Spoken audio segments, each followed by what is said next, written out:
Just in. Trump loses control as Congress unleashes a financial earthquake. What we are witnessing right now is not normal politics. This is not another headline. This is not another Trump controversy. This is the moment Donald Trump has spent his entire career trying to avoid. Late last night, Washington exploded after Congress approved a move so aggressive, so sweeping, that it sent Trump into an immediate public rage. Within minutes, Trump flooded Truth Social with angry posts, attacking Republicans, threatening revenge, and claiming the system was out to destroy him. But here's the reality Trump doesn't want you to focus on. Congress just authorized subpoenas for every major financial record Trump has tried to hide for 25 years. Not 1 year, not a few documents, not a narrow request. We are talking about a full financial autopsy from the year 2000 all the way to today. And Trump is panicking. Why this is different from everything before? Trump has survived scandals before. He has survived investigations. He has survived impeachments. But this time, something critical changed. Republicans joined Democrats. And once that happened, the entire game flipped. This wasn't a symbolic vote. This wasn't political theater. This was Congress activating its full subpoena power to demand Trump's tax returns, bank records, loan documents, foreign transactions, and internal financial communications. This is the kind of investigation that doesn't end with talking points. It ends with documents, numbers, receipts, and sunlight. Trump's immediate meltdown. According to multiple reporters monitoring Truth Social, Trump began posting within minutes of the committee vote. He called it the worst witch hunt in American history, an attack by traitors, a setup by Republicans who will be destroyed. He specifically named Republicans who voted yes and promised political retaliation. That reaction alone raised eyebrows, because innocent people usually don't react like this. What happened behind closed doors? For weeks, the House Oversight Committee had been quietly preparing for this moment. This wasn't rushed. This wasn't sloppy.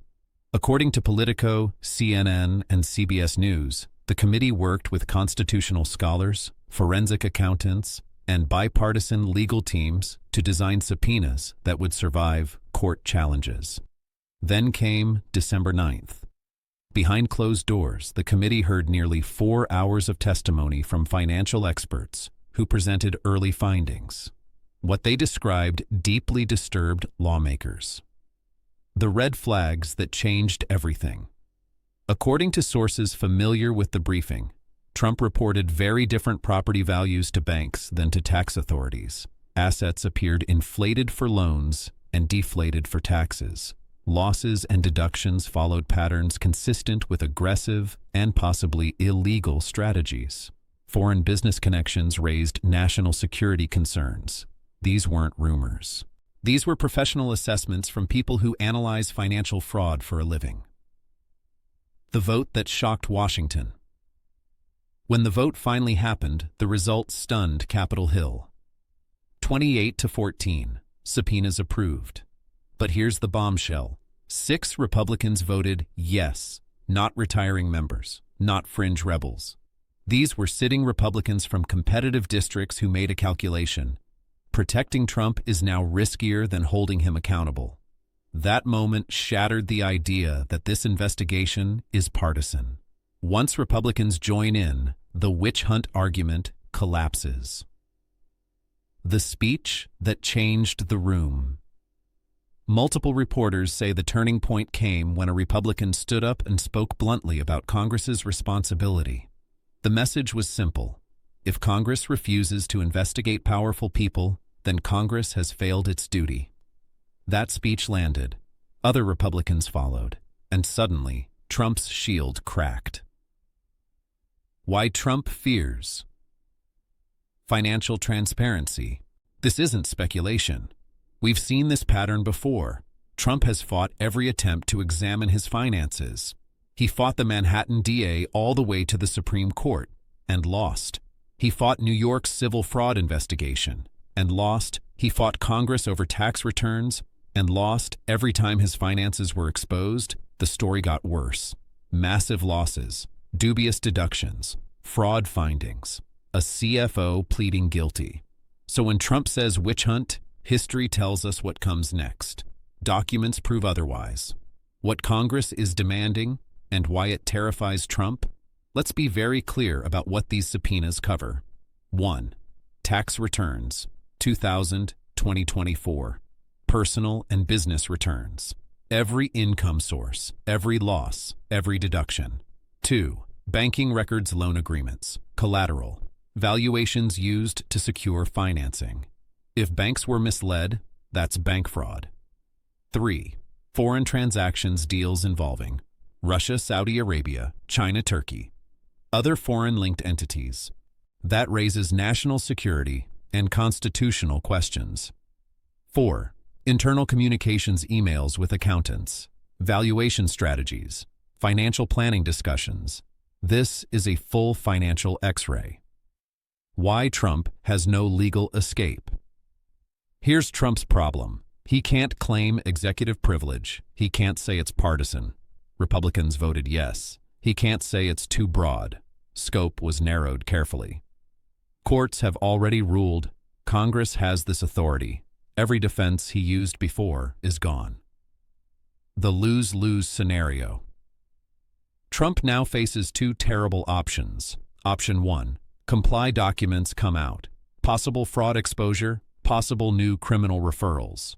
Option 2, fight years of court battles, millions in legal fees, constant headlines about hidden finances. Either way, the story doesn't go away. Chaos inside the Republican Party. This vote detonated the GOP. Republicans who voted yes are facing threats. Republicans who voted no are facing angry constituents. Party leadership is stuck in the middle. Defend Trump? You look corrupt. Oppose Trump? You face retaliation. There is no safe position anymore. Why this moment matters beyond Trump. This isn't just about one man. This is about whether Congress can investigate powerful figures. Financial transparency still matters. The presidency comes with accountability. If Trump succeeds in blocking this, future presidents will know they can hide everything. If he fails, it sends a message. No one is above oversight. What happens next? Expect emergency court filings, delays and appeals, political retaliation, media firestorms. But legal experts agree on one thing. These documents are likely coming, and when they do, they could reshape Trump's future and American politics. Final thought. If Trump truly had nothing to hide, he could release the records tomorrow and end this story. The fact that he is fighting with this level of rage tells you everything. This is not fear of politics. This is fear of exposure. And once sunlight hits 25 years of financial secrets, there is no controlling what comes next.